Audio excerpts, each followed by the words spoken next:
یار سب لوگ کہہ رہے ہیں کہ ربیع الاول بہت خاص مہینہ ہے، کیا اس مہینے میں چھٹیاں زیادہ ہوتی ہیں؟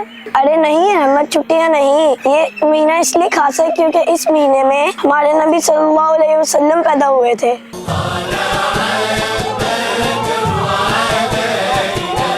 اوہ، پھر ہمیں کیا کرنا چاہیے اس مہینے میں؟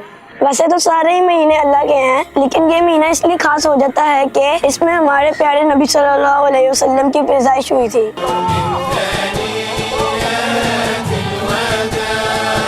اور اس مہینے کا اصل مقصد یہ ہے کہ ہم نبی کریم صلی اللہ علیہ وسلم کی سیرت کو یاد کریں۔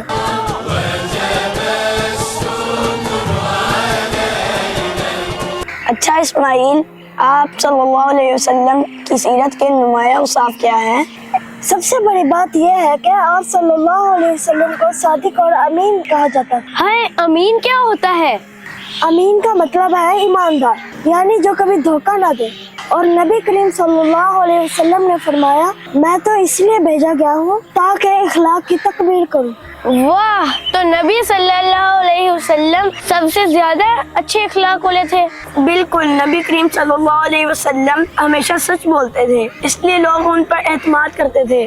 اگر ہم جھوٹ بولیں گے تو کوئی ہم پہ بھروسہ نہیں کرے گا، لیکن اگر ہم سچ بولیں گے، ایماندار رہیں گے تو سب ہم پر اعتماد کریں گے۔